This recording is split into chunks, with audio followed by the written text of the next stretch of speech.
Aquela em pau. Eu estava me lembrando de um bloco que tem um nome legal, né? Chama Imprensa que eu gamo, né? Ah, Um olha, bloco de jornalista. tem muitos, Imprensa que eu muitos gamo, bons, né? né? Principalmente Eu os gamo. nomes dos blocos do Rio de Janeiro, eu acho que são especialmente bons. É isso. Tem uma lista que, olha... Não, eu você está querendo dar colocaria notícia e eu falando de bloquinho de carnaval. Ah, Tá mas meia tá coisa. tudo bem, a gente Vambora. tá em Eu vou começar a falar do nós sofre, mas nós goza, lá do Recife. Então é melhor, vamos embora. Vamos embora. Isso é bom também. Vamos seguir aqui, vamos embora. Falando também ainda de questões relacionadas à justiça eleitoral, o plenário do Supremo Tribunal Federal formou maioria para permitir que casos de Caixa 2 sejam punidos 2 vezes na justiça eleitoral, como eu disse, e também por improbidade administrativa na justiça comum. O Caixa 2 é aquele que acontece quando valores recebidos ou valores gastos em campanha não são declarados na justiça eleitoral e pode configurar crime eleitoral nesse caso, né? Então a gente tem uma atualização, vamos dizer assim, um pouco antes das eleições, né, Chico? Então não vai ser mais apenas resolvido com um pedido de desculpa, como o Onyx Lorenzoni pediu desculpa ao Sérgio Moro, e ele disse, não, tudo bem e tal, você é uma boa pessoa, pediu desculpa, não tem mais crime de Caixa 2 contra você. Meu Deus do céu. Vai pagar mesmo, vai pagar duplamente. Né? Tem sempre, desde o caso Collor, PC Farias, que é usada essa desculpa, não, mas foi uma sacanagem eleitoral, todo mundo faz no Brasil, é Caixa 2, todo mundo faz. Então, perdoa todo mundo. Sempre, lembra que outro dia houve uma tentativa também de liberar, anistiar também todo mundo que fosse Caixa 2, porque considera que é uma sacanagem, tanto da cultura política brasileira, que não precisa castigar ninguém. Um crime menor, vai. Pô, pelo amor de Deus, a sacanagem começa na campanha. Você pega esse senhor aí, o cunhado do Vorcaro, do Banco Master, Sim. O Zetel. Sim. O Zetel. Aquele que começou como pastor, né? O pastor da Igreja da Lagoinha. Ele enfia 5 milhões, não é dinheiro de pinga, não. 5 milhões na campanha do Tarcísio e do Jair Bolsonaro. O que esse rapaz quer? É porque ele acha o Tarcísio bonito? Ou ele acha ali a pança do Bolsonaro elegante? Não é por isso. Está comprando acesso aos governos. Está comprando acesso, está comprando bilhete ali para passear dentro do governo e fazer negócio. Então tem que punir mesmo. Caixa 2 tem que punir 1, 2, 4, 5, 6 vezes. É isso aí. Seguimos aqui, gente, ainda falando sobre decisões importantes. Essa semana, aliás, ontem mesmo falamos sobre isso, sobre aquela decisão do ministro Flávio Dino. O STF marcou para o dia 25 de fevereiro o julgamento definitivo sobre aquela decisão do Flávio Dino que suspendeu o pagamento dos penduricalhos ilegais nos 3 poderes.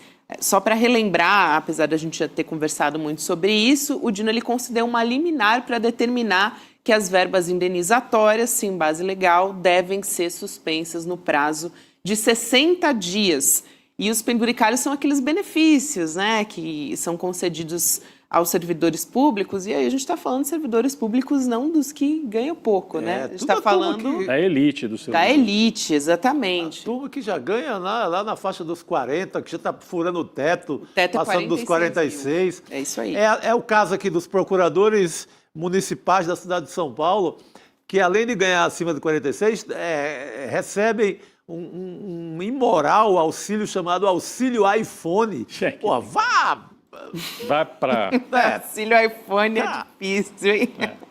Vamos chamar o professor Castro Rocha para conversar a respeito desse assunto. Professor, boa noite, bem-vindo.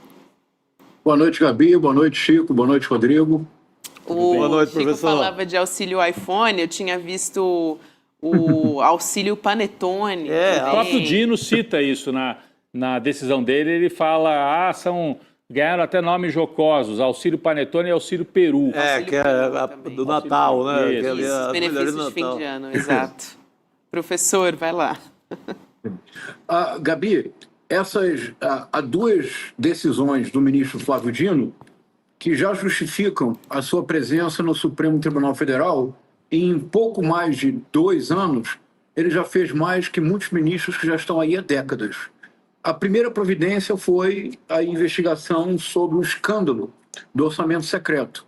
que é nada menos do que o maior roubo da história do Parlamento Mundial nos últimos 200 anos. É nada menos do que isso. E o ministro Flávio Dino tem levado adiante, com muita coragem, a investigação de alguns casos que são escandalosos.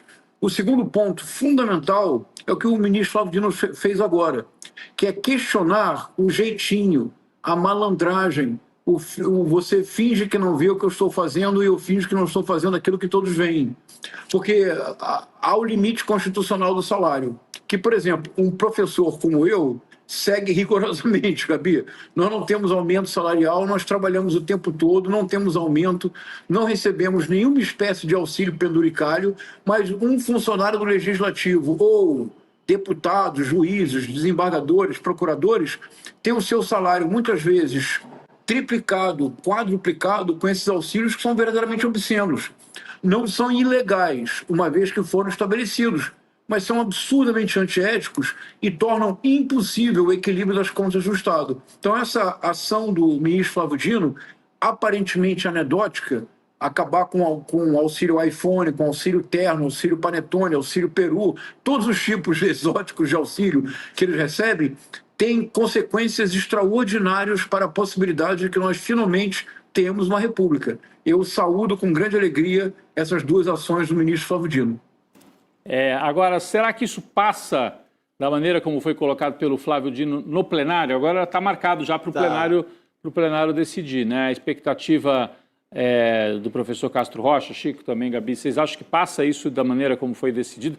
Porque ele deu uma lapada, né? O Dino deu um freio de arrumação, né? Mas isso pega pesado não, né? É justiça, mas os juízes e promotores são talvez os mais beneficiados por esse tipo de coisa. Quase toda a classe jurídica no Brasil, né? Não vai ser fácil. A reação vai ser grande. Por isso que esse apoio, né, professor? Essa medida precisa de um apoio total do país ao Flávio Dino. Ele tomou uma decisão corajosa que ninguém tinha coragem de fazer isso desde o Brasil colônia. Até que diz respeito aos pares dele. Né? Exatamente. Quando instalaram o primeiro fórum, a primeira ideia de justiça na Bahia, ali no Brasil colônia, já começou essa safadeza, cara. O cara já começa a beber de graça, tem comida em casa, passagem livre, não vai ser preso. Desde a Bahia, lá em 1600 e tanto. Sabe? É uma imoralidade. E o Flávio Dino mostrou que é possível fazer. E eu acho que também tem uma questão, professor Castro Rocha. Sim. Se a gente pegar os anos passados ali do lava-jatismo, e desde o mensalão, a direita ficou com o discurso da moralidade. Bom, isso vem desde a UDN lá, de Carlos Lacerda, se quiser voltar lá para trás, né? Ficou, e a gente mesmo tinha esse hábito de dizer, isso aí é o denismo e tal, e tal. Mas é uma chance também de você retomar esse debate sem esse viés pela direita, né? É um homem assim progressista, né, a partir de casos concretos, sem fazer oba-oba, como foi feito no caso do Mensalão. É o maior escândalo da história. Gente, olhem para dentro dos poderes e tratem primeiro de organizar o que tem dentro dos poderes, antes de ficar tentando descobrir o maior escândalo da história, que é sempre relacionado ao PT, ao petrolão e tal. Não pode ser também uma retomada da bandeira da questão pública, da moralidade, pelo lado progressista, professor Castro Rocha? Pode sim, Rodrigo. E da maneira como... Isso que você falou agora é muito importante, Rodrigo, porque desde a UDN, o discurso da corrupção ele é sempre utilizado apenas contra o Estado. Especialmente se for qualquer espécie de governo progressista. Então, por exemplo, o discurso principal que levou ao suicídio do Getúlio Vargas era o Mar de Lama. Era a corrupção no Palácio do Catete. O discurso do Jânio Quadros para chegar ao poder com a UDN era varre, vassourinha, que era varrer a corrupção. O discurso que empoderou uma figura tão complicada e tão duvidosa quanto o Sérgio Moro, que agora, vocês entrevistaram aqui ontem ou anteontem, o Tony Garcia. Sim, no N1. As denúncias do Tony Garcia, que inclusive foram feitas em 2021 para a juíza Gabriela Hart, que simplesmente não levou adiante as denúncias que ele fez. É uma demonstração muito concreta de que esse discurso da corrupção, da maneira como ele é utilizado, quem tem plena razão é o reitor do ICL, Chico, que é o nosso querido Gessé Souza. Toda vez que se usa o discurso da corrupção, ele é utilizado para criar uma imagem anti-estatal, mas nunca se menciona a corrupção dos agentes privados. E a verdadeira corrupção no Brasil, Rodrigo, Gabi, não está no Estado. Opa, tivemos uma interrupção na Opa. internet do professor, mas ele já vai voltar aqui para É o verão das tempestades. Será que Chegou tá o professor chovendo? do ar. Está chovendo no Rio? O professor Acho está que no ele está no Rio Rio de já. Janeiro. Sim. Aqui na região sudeste tem chovido bastante. Aliás, a última vez que a professora Ana Penido entrou foi a mesma questão, né? Foi uma tempestade. Mas a gente continua já conversando a respeito da história dos penduricalhos.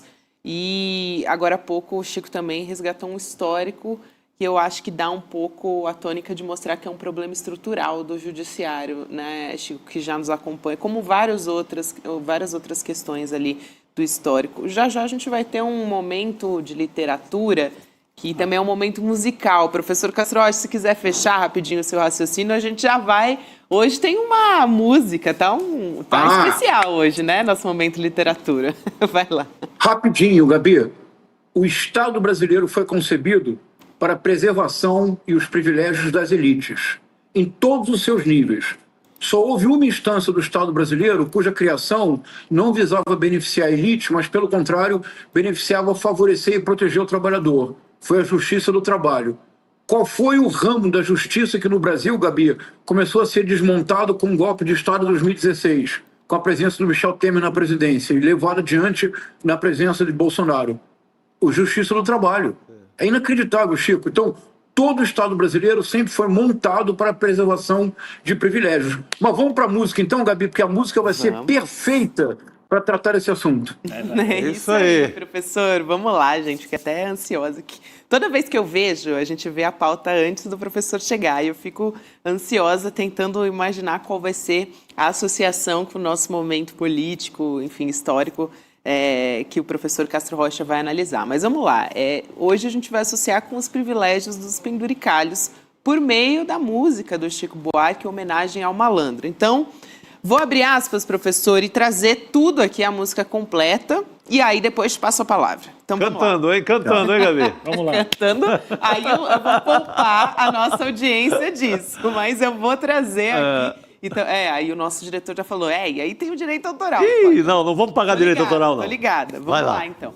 Abre aspas. Eu fui fazer um samba em homenagem à nata da malandragem, que conheço de outros carnavais, eu fui a Lapa e perdi a viagem, que aquela tal malandragem não existe mais. Agora já não é normal. O que dá de malandro regular, profissional, malandro com aparato de malandro oficial, malandro candidato a malandro federal, malandro com retrato na coluna social, malandro com retrato com gravata e capital que nunca se dá mal. Continuando na próxima tela. Mas o malandro pra valer não espalha, aposentou a navalha, tem mulher e filho e tralha e tal. Dizem as más línguas que ele até trabalha, mora lá longe e chacoalha num trem da central. Professor. Vamos lá. A figura do malandro, durante muito tempo, foi uma figura essencial para compreender certo aspecto da cultura brasileira e não apenas da cultura popular. Em 1970, o mais importante crítico literário brasileiro de todos os tempos, Chico, o Antônio Cândido, escreveu um célebre ensaio, Gabi, chamado Dialética da Malandragem, em que ele fazia a interpretação de um personagem que nós já aqui tratamos dele nas nossas sextas-feiras, que é o Leonardo, de Memórias de um Sargento de Milícias. Dizia então Antônio Cândido que esse romance ele trazia consigo uma espécie de código de uma certa forma de sociabilidade brasileira, que era exercitada sobretudo pelo malandro. Quem era o malandro na acepção romântica que o Antônio Cândido resgata? O malandro era um homem ponte, uma figura elástica que transitava da desordem para a ordem e que permitia um contato permanente entre as classes mais desfavorecidas e as classes superiores, as classes mais ricas. E o malandro era então essa figura que podia transitar da gafieira ao salão chique, da sinuca ao teatro municipal. E o malandro seria então uma figura essencial para pensar uma certa plasticidade da cultura brasileira. Essa a concepção do Antônio Cândido. E, Gabi, é bem a figura tradicional do malandro, não é? O malandro com a sua ginga, com a sua capacidade de ter vários tipos de discurso, com a sua capacidade de se inserir nos ambientes os mais diversos. Seria um malandro. Seria essa ponte entre a desordem e a ordem, entre o mundo dos mais desfavorecidos e o mundo dos mais ricos. Pois bem, Gabi, eu queria propor, a partir dessa ideia dos penduricalhos, da criação de um Estado que apenas existe para a permanência dos privilégios das elites, que este malandro, homem ponte, homem elástico, como já diz a música, e a ópera do malandro é de 1978, olha que bonito isso, Chico. Em 78, este malandro descrito na segunda estrofe ainda não era dominante, Gabi. Ou seja, esse malandro candidato a mandato, a malandro federal. Hoje, ele é malandro federal, ele é senador malandro, ele é deputado malandro. A malandragem foi completamente apropriada pela elite, a tal ponto que o malandro mesmo, aquela figura folclórica, simpática, cordial, capaz de transitar entre opostos, agora está limitada ao trem da Central do Brasil, trabalha, mora lá longe, chacoalha e tem filhos e mulher e tralital para cuidar. E o salário, como diria o professor Raimundo, Chico, é assim, não é nada. Ao passo que a elite... O que é Nicolas Ferreira, se não um malandro federal, Gabi? O que é Ciro Nogueira? Ciro Nogueira! O que é Ciro Nogueira, se não Duran? Senão o Max Overseas. Eu proponho, Rodrigo, a partir de hoje nós chamaremos Ciro Nogueira de Max Overseas, que é um personagem, na ópera do malandro que vivia de contrabando com os soldados americanos. O Ciro Nogueira procura o Lula no final do ano para tentar um acordo que o favoreça na eleição no Piauí, porque ele sabe que ele corre o grande risco de não ser reeleito. Esses são todos malandros. O que é Daniel Vorcaro, senão um super, hiper malandro que quer enredar a todos na sua trama? Até a malandragem, Gabi, foi apropriada pela elite brasileira. Isso não é justo. Os caras roubaram até isso. Roubaram a malandragem. Roubaram a aura da malandragem, tudo isso levaram para isso. Se apropriaram da ideia de malandragem. Pois é. Sem graça nenhuma. É, verdade. É isso aí, professor. Gostei muito. Muito bom. Eu gosto da malandragem dos terreiros. Então, essa malandragem é muito interessante, professor. Se você me permite uma frase... Claro. Se você me permite uma frase, Gabi. O malandro tradicional, aquele da Lapa, jogava sinuca. O malandro, deputado e senador federal, colocam o Brasil na sinuca. Essa é a diferença. Total. Bela imagem. Maravilha, professora.